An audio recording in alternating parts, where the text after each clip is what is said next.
Hello, welcome to this episode of About Time.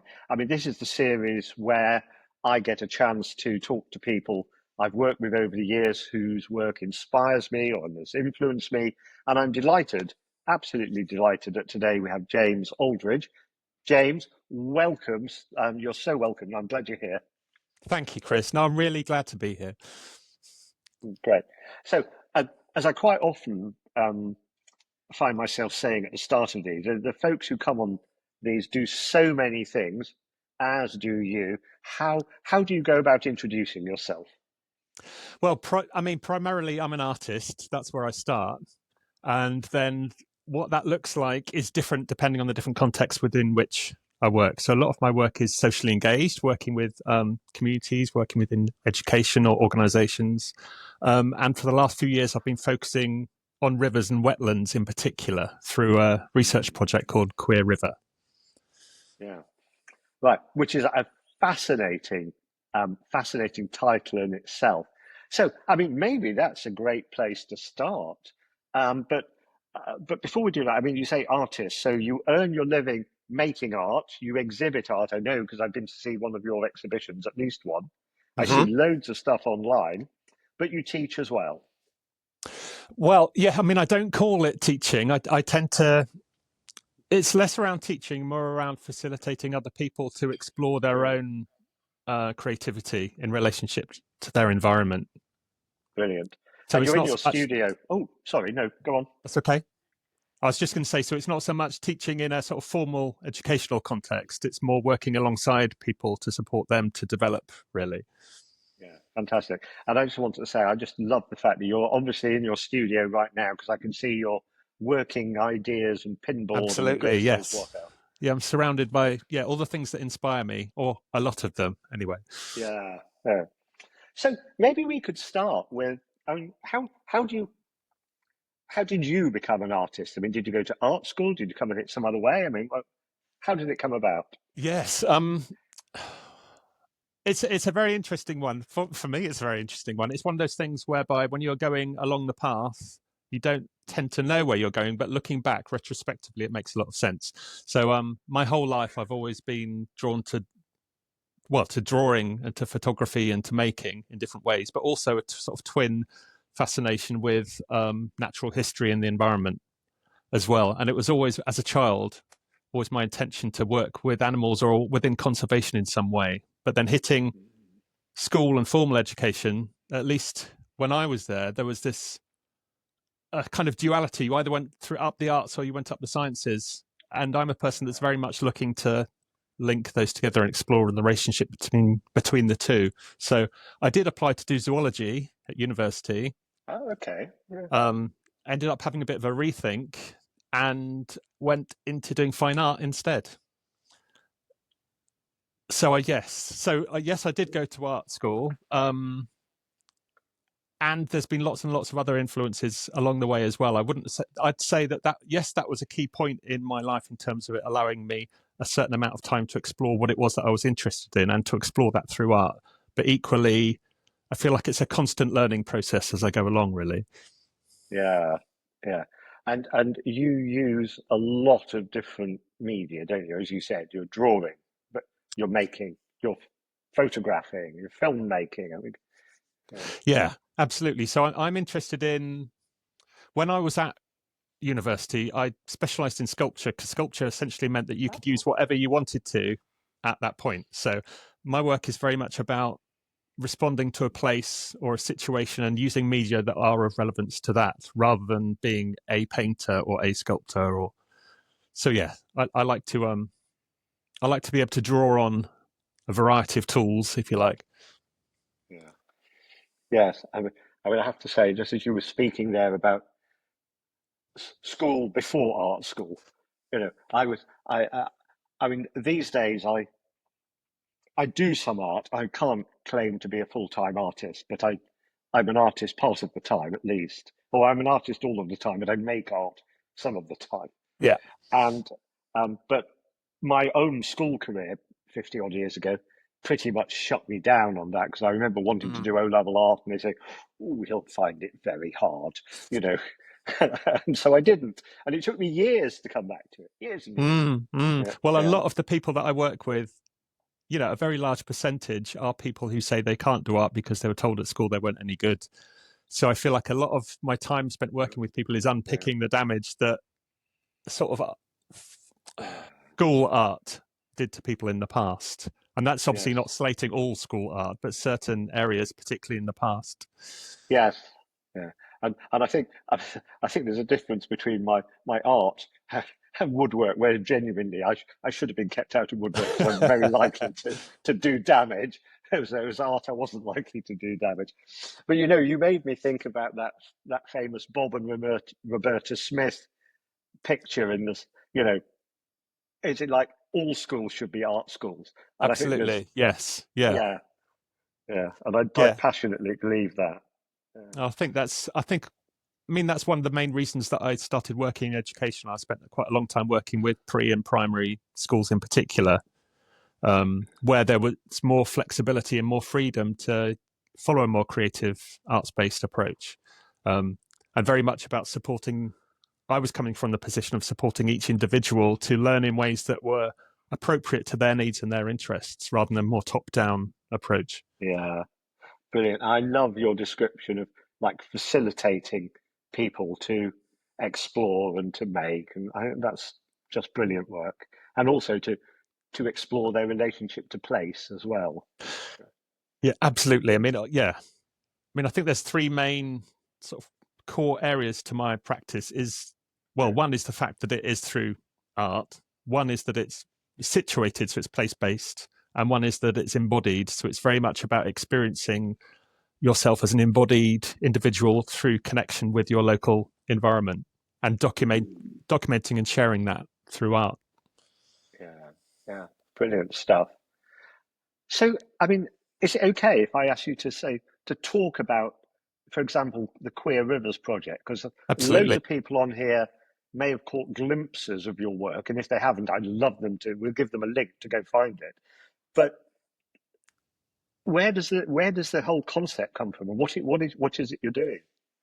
Yeah, that's a very good question. And it's quite a hard thing to describe because it's Yeah. deliberately, I mean, essentially, Queer River is all about queering our sort of learned ways of seeing and being with rivers, Hmm. both in terms of paying attention to queer people's perspectives and experiences, but also in a broader sense, queering in terms of breaking down and Hmm. blurring the binaries and the boundaries that we've set up, for instance, between land and water, between people and what we've come to call nature, between urban and rural. So again, it's going back to that embodied creative approach. So the main sort of methodology, if you like, is about walking and talking and making with rivers and people that Hmm. live and work with them. Yeah, And what yeah. that looks like, again, in different situations can be very different. So it can be a one-to-one walk with me and someone else who whose work I'm very interested in, and hopefully vice versa, whether it's sharing different perspectives as we go. Or sometimes it's about me working with an organization and a group of people that either work for that organization or are, for instance, from the local community.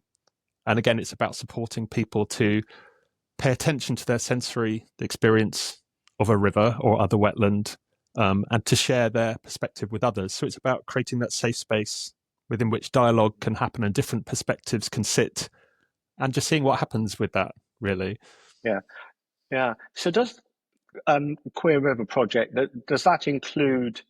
So I've seen it as exhibits. I've seen Mm-hmm. staging whole exhibitions from it. Mm-hmm. Um, but there's also a part of it that is the making of the work, the walking with others, that kind of thing. Um, and in my head, I'm thinking, oh, so do you write about that? Do you, yeah, what do you Yes. do when you walk with another artist or a philosopher or something? And yeah, Yeah.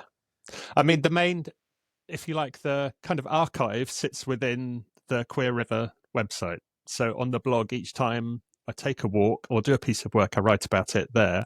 But also, I'm invited to write for a variety of organizations, sharing the learning from that mm, research with them. So, for instance, just off the top of my head, I wrote a piece for British Canoeing around access to wetlands, for I instance, didn't see that. Yeah, brilliant. or let's think about what else. Yeah, a whole range of different people and organisations, really.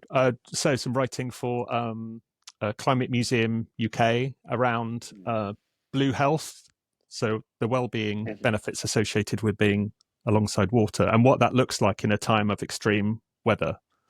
So, and sometimes I'll be invited to talk about or present about that work, or will be commissioned to make specific artwork in response to a particular place. But equally, it might be more socially engaged. So I'm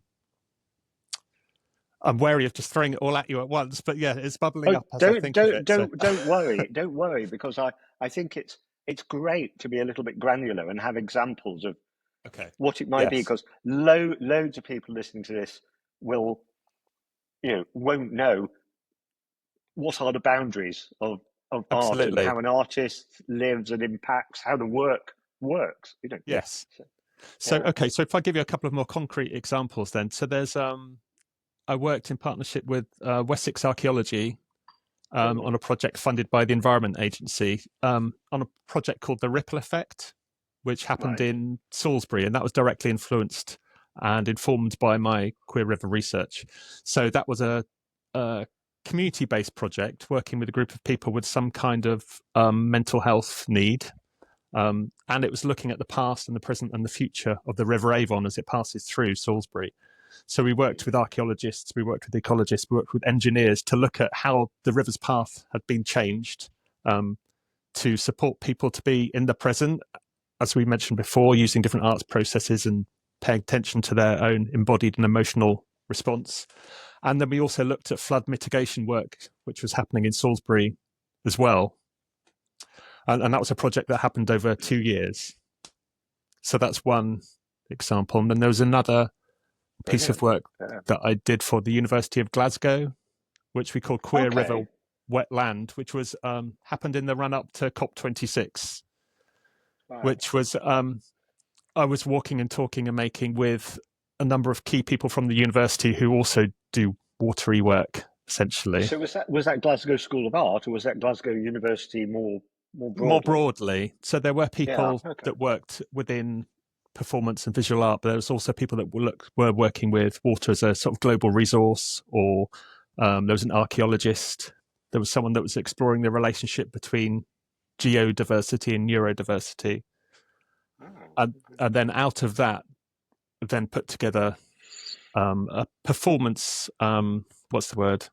My mind's gone blank, but a kind of a script, if you like, whereby people can put that online and people could download it wherever they were and use that to support a creative response to their own local river. Brilliant. Yeah. So yeah, now, it's quite different in each place, really. Now this, brings to mind the stuff that Peter Reason is doing. Now, Peter is coming on this series a little bit later, and I know you and I have both had connections to Peter. What I don't know is where did your connection to Peter start? I mean, where did you first meet him? We were introduced through Chris Seeley, who obviously a shared friend with yourself as well. So I think can I just say, so for folks who won't know, so Peter Reason for many years was a professor at the University of Bath, one of the pioneers of action research in the UK and beyond, and these days writes most beautifully about his relationship with the living world, and has sailed a small boat miles and miles and miles and written about that, but also walks and spends time by rivers. And I'm guessing some of that is where you connected. Yes. Yeah. I mean, we've gone on several river walks together.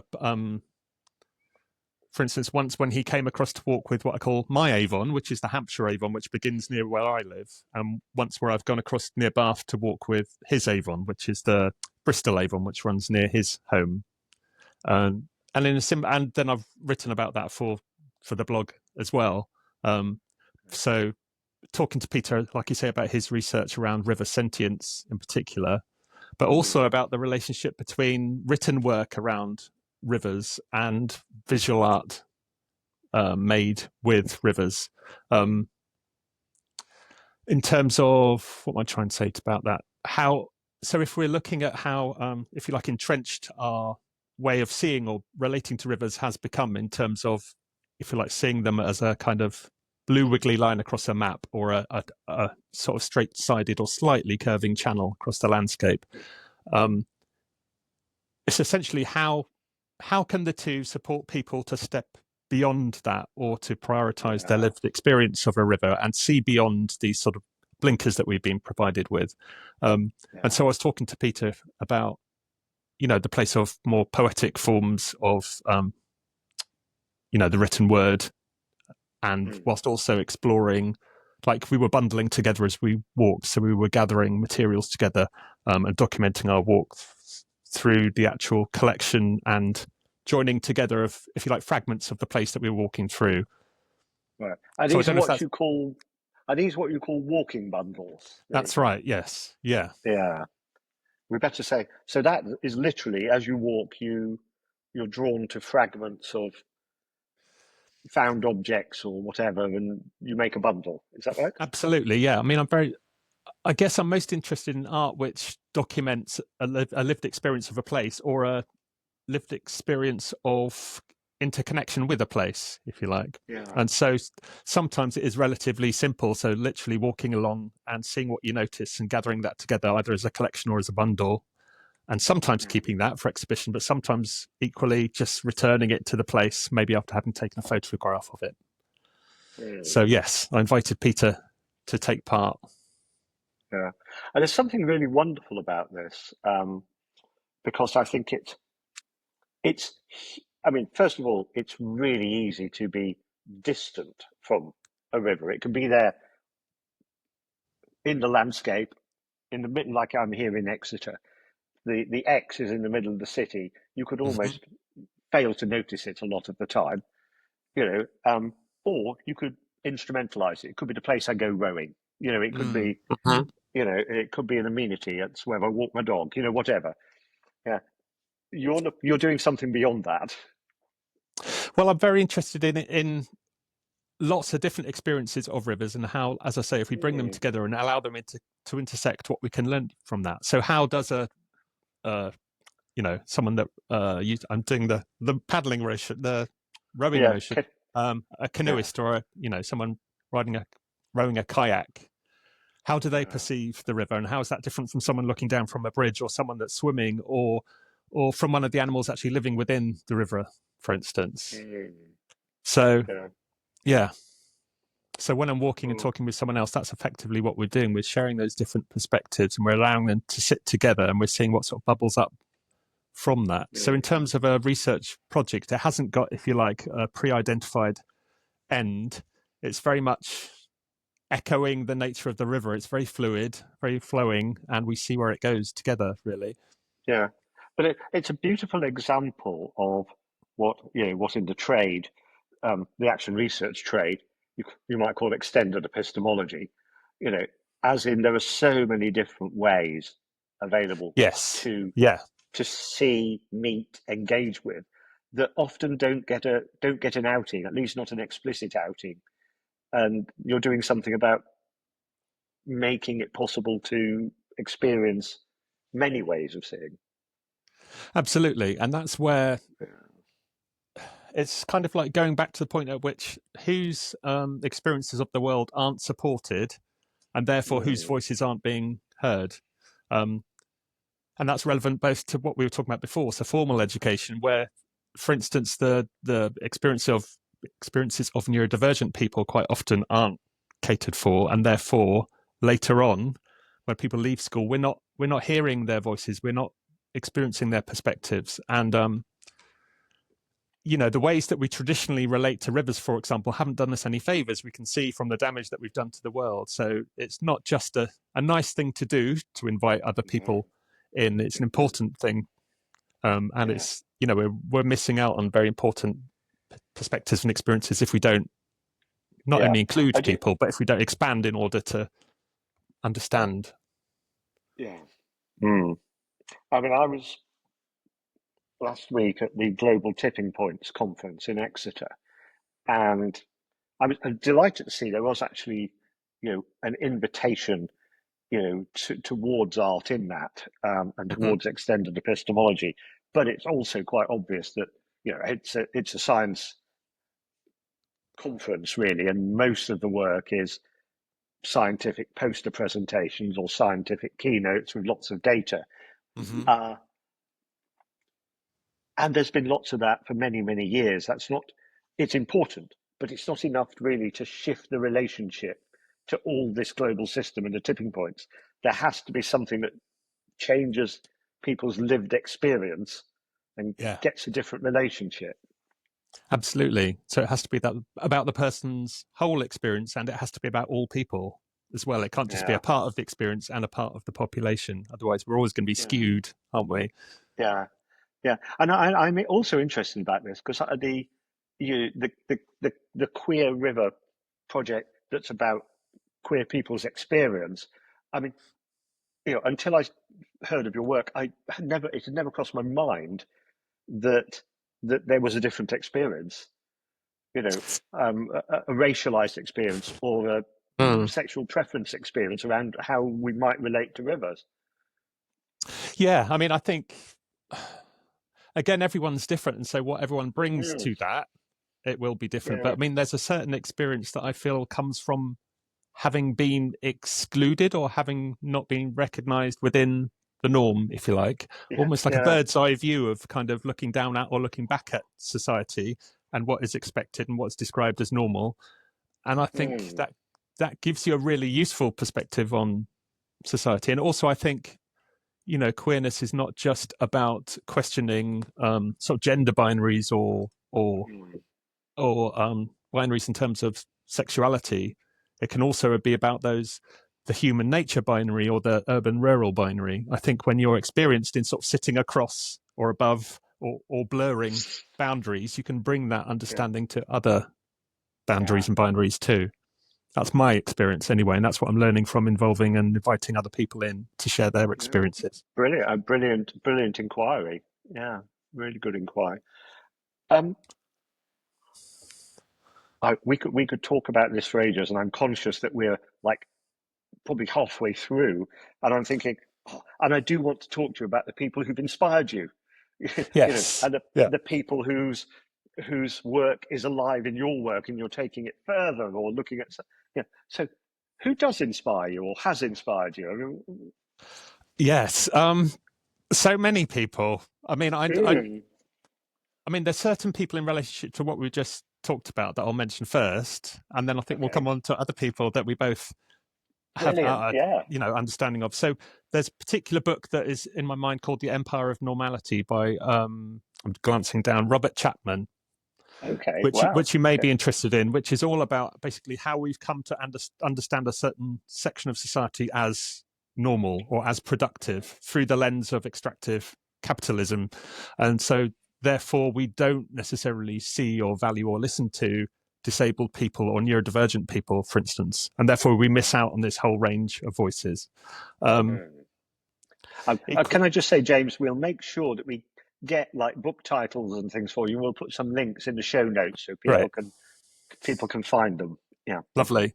Okay. And there's Mm. I keep glancing across because I have a bookshelf here, and so it's useful. Right. And another one who's I did a residency last year in the New Forest, which was called Neuroqueering Nature, which was looking at, if you like, Mm. the study of natural history in terms of classification and so on, and how we classify and how we group, and looking at that from a queer or neurodivergent perspective. And one person's writing that was really relevant to that was someone called Cleo Wolfley Hazard, um, Right. and they were bringing. I've not heard of. Yeah. But I think you'd be really interested in terms of. Mm. So the book in particular that I'm looking at here is called Underflows, and it's talking about Ah, trans ecologies and river justice. wow. Okay. And it's kind of Yeah. bringing a trans perspective to river restoration and to sort of deconstructing dams, for instance. So taking something that has been, well, it's a decolonial perspective essentially. So if you straighten a river, if you put a dam in a river, but then if you learn from the salmon and learn from the beavers and learn from indigenous perspectives, but you can also bring a trans perspective and think, what can we do to make this river what it should be, what it feels itself to be, what it needs to be, if you like. Yeah. Um, So there's a couple of little examples, but that's brilliant. Yeah. a shared friend is Chris Seeley that, Ah, yes. I feel like we need to name in this conversation. And not long Yeah. before Chris died, we were working on started to work on a book ourselves, which was all about the role of art within everyday life in terms of not just a socially engaged art, but if you like, a socially embedded art, an art that is embedded within, waking and eating and walking and talking, and which isn't something hung on a wall, but something which is living and breathing. And I mentioned to you just before we started recording about how when Chris and I met, and that really sticks in my mind because we were at the RWA in Bristol, and there was an event about, I think it's about an educational arts project. We were sitting next to each other, and we'd never met each other before. And I just glanced down, and I noticed that her socks were the same color as my jumper, and I noticed that she was looking at my jumper, and we just sort of looked at each other, and we said, "Oh, our socks are the same color." And she said, "Yeah, it's a nice pink." And I was like, "Oh, it's not pink, it's red." But then we started having a conversation about that, and she asked me what I did, and I think I said that day that I was an artist and a creative learning consultant. I think she said that's interesting because I sort of do that work, but I wouldn't have thought to describe it that way. So then we started talking about when you're working with art or working as an art in different contexts, how it's quite difficult for people to understand the value that an artist or art brings. And you sometimes have to sort of go undercover using other words. And we were talking about her work within organizations and within business, and my work within the community and education, and how we are essentially doing the same things, but in different places, and how to communicate the value of that to people. So we went quite deep quite quickly, basically. Yeah. I hadn't realized that that's how you met. I imagined you were like, I don't know, introduced by Peter Reason or something, but it was We sitting just next to. literally sit next to each other and noticing the color of our clothes was how we met. Yes. How fantastic. Yeah. It was. Yeah. Yeah. And for folks who don't know Chris, I mean, Chris Seeley was like one of these polymath people who she had a doctorate. She was a graphic, I think she did fine arts, but she was like marketing and graphics was how she'd earned her living for a while. But she was also a clown. She was also Yes. an organization consultant. I mean, and an encyclopedic brain. And she would be my ideal guest on here. And I had Jeff on episode 1, and we were saying, what would be the ideal thing we could do, and it would be to have a walk with Chris. But sadly, not possible as Chris left us 10 years ago now. So yes, yeah. No, she was a real sort of champion of my work, and hopefully I was in return too, in terms of finding people in the world that you feel a real connection and synergy with, and understanding immediately the value of what they do. And so sometimes from afar, sometimes together, sort of, supporting each other through that work, which made a real difference to me and what I do, and believing in what I do. Well, and I was really, really grateful to you, and it was through Chris that we met. But you came and talked about your practice more than once with our students on the masters, where we're always encouraging extended epistemology and artful knowing and this kind of thing. And you came along and spent a day or two with people, helping them to understand what that might be. Absolutely, yes, yeah. And did some work with the doctoral students as well, which was really through Chris, the other Chris, which was really interesting as well. So again, looking at what happens when you bring artful ways of researching or arts-based ways of researching, what happens when you pay attention to your embodied and your situated experience. So you're not just in a room, you're in this room right now, and what does it feel like, and what's outside the window, and who bought this house originally, and what was that paid for by, and start to unpick some of the context within which you find yourself working. Yeah. So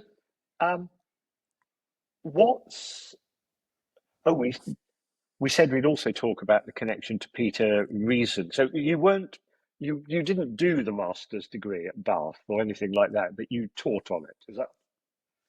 No, I didn't. No, I didn't teach on it either. No.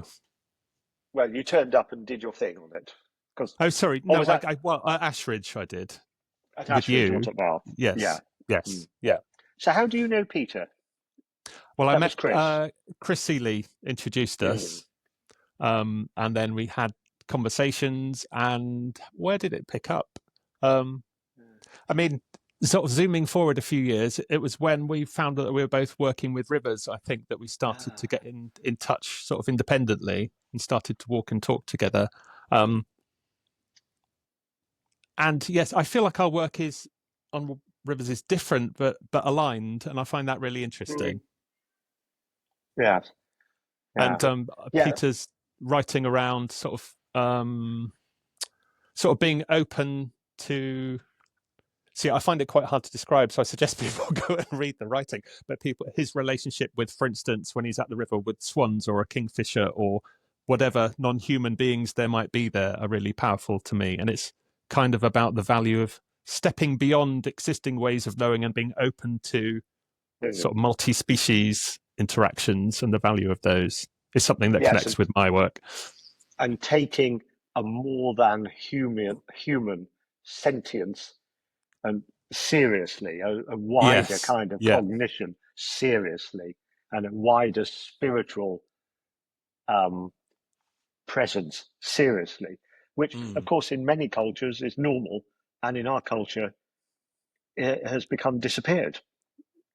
Absolutely. Um, Yes. yeah, and when I did Peter's Living Waters inquiry project, which I was able to do finally this year, um, the speakers and guests he had, or the group had on that, involved people, from Aboriginal backgrounds or Mm. South American backgrounds, where kind of it was kind of from a position of course, the river is a living thing, you know, and there's no need in that culture for a Robert Macfarlane's book saying "Is a river alive?" I There's a wondered if you were going to bring uh, that book up. Yes. it was kind of a kind of well, as Robert Macfarlane's son says somewhere in the book, he goes kind of Yeah. duh of kind Yeah. of, Yeah. yeah. What is it a book that you've been spending I time haven't with? read it as yet. I have it. And But I guess I've been prioritizing, if you like, going direct to the indigenous mm, perspectives on mm, rivers yeah, rather than, oh, if you sort of like a white Western man's experience of the aliveness of rivers. And that's not to put his book down because I haven't read yet. And I'm sure it's a great no, book. But mm. I've been focusing more on the decolonial perspectives, if you like. Yeah. Yeah, I was going to say, because I have read it, and actually, before I read it, I listened to it, so I've done both. Yeah. I mean, I thought, as with all Robert's books too, it's lovely, it's beautifully crafted, it's really interesting stories with interesting people, um, but it's not like Minnie Jane's experience. It's not like the stories of the Aboriginal person. It's coming from a different place. Yeah. But yeah, Yes, so mm, I will be reading that soon. I mean, and a lot of what you're talking about is reminding me of the sort of movement for the rights of rivers and the some ideas around rivers and personhood and all those kind of things, which is obviously really very relevant to what we're talking about, and especially now, in this time of extreme weather events and drought and flood and so yeah, on. And so that's something I'm looking at quite closely in the Queer River work as well. yeah. Yeah. So, I mean, I'm conscious of the fact that we're on about 35 minutes and we've only got 5 to 10 minutes left. And I'd really like to ask you about so where next for you? What's the kind of juicy edges and wild margins of where next? Well, I mean, there's various possibilities. One thing I did do this year was to develop a PhD proposal, which I didn't get the funding for, and I may or may not continue with. But just developing the proposal has opened my mind to new avenues, which has been really useful in itself. And that's been partly around sort of multi-species collaborations and understandings. So particularly in relation to beavers. So I'm really interested in beavers and what beavers bring to rivers. I mean, you could say through their physical adaptation of rivers, they are queering the rivers in themselves. They are sort of decolonizing in some way rivers. And part of that proposal was to question whether, in a UK context, beavers are bringing indigenous knowledge in a way that we haven't got the human version of indigenous knowledge, and also what can neuroqueer perspectives, neurodivergent perspectives bring to an understanding between species. So in a similar way to Peter, sort of, if you like, letting go of the structures and trusting that you can communicate, that there is a connection there. I feel like a lot of neurodivergent experience is about a sensory sensitivity, a reduction of barriers, if you like. And I'm interested in what that can bring to understanding between and across species. So, yeah.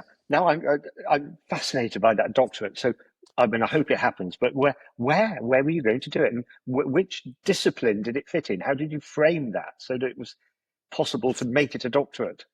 it was, yeah. I won't go into the specifics, but it was working across two universities. One within environmental science / geography, and one within fine art, but particularly with a focus on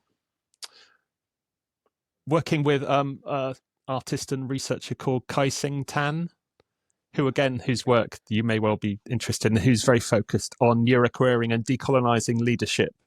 Oh, brilliant! Okay, she has a book the title of which I can't remember right now, but I'd really recommend looking at her most recent book. Okay. So, well, we'll give you. We'll ask you afterwards to say find it for us, and we'll put the link in. I mean, it sounded like it had to be a collaborative PhD project between disciplines and domains to make that work. Yeah, absolutely. Because I mean, one of the reasons Queer River started was because I could never find anywhere that was kind of ready to support or fund something like it, if you like. And that doesn't mean, hey, I'm amazing.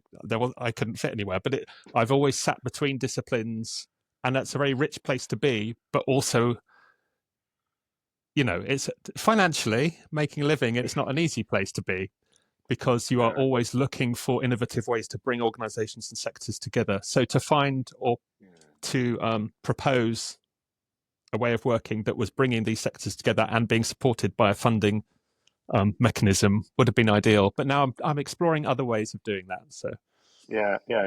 But yeah, you remind me there of Lewis Hyde's Trickster.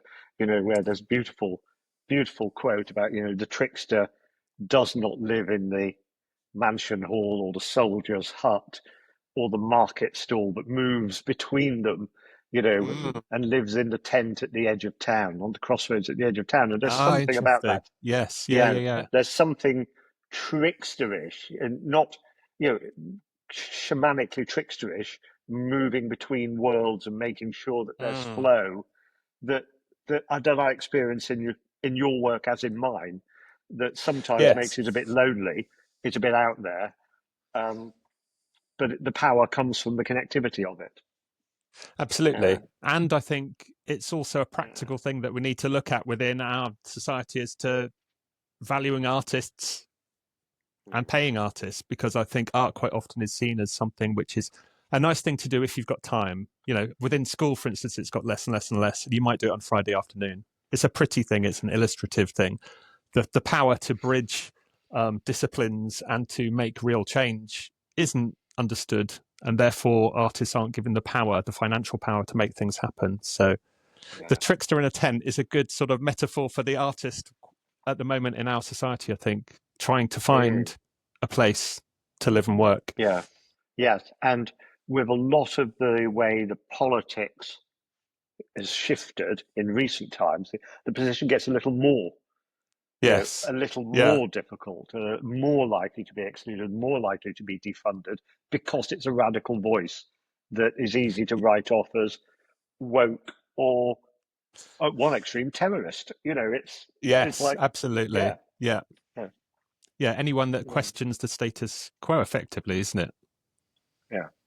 And my God, we need the status quo questioned in the corporate world, in the environmental, as a wrong term, I know, but in the living world, because there's so many things that need to be looked at differently. the work is essential.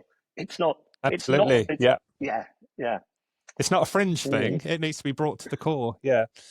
yeah, yeah. James, we could talk for hours. I'm conscious that I might have stopped you saying things because you were telling me about what you might do next, and you told me about the doctorate. Um, were there other things that you wanted to say? Because I'd hate to miss them.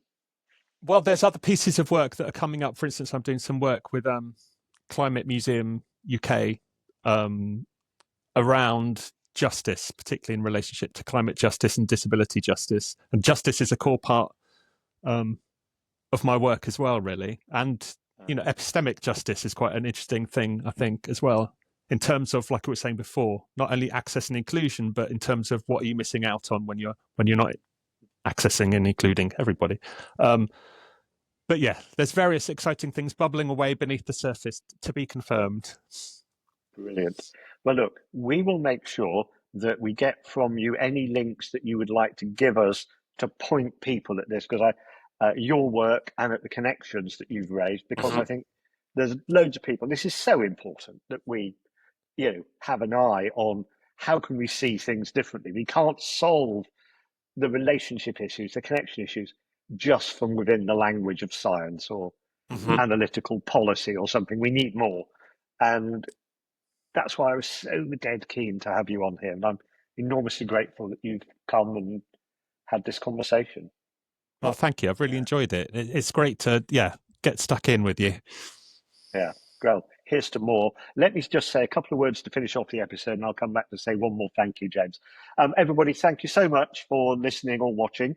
There are, as you will have noticed, many connections between this and other episodes in the About Time series. So I would encourage you to take a look across the series. The show notes try to make some of the links explicit. So I look forward to getting any feedback from you and finding out what connections you saw. Meanwhile, James, thank you so much. It was a pleasure to have you here, and here's to you and your work and whatever unfolds from it in the future. Thank you for coming. Thank you. Thank you. I really appreciate it. Cheers.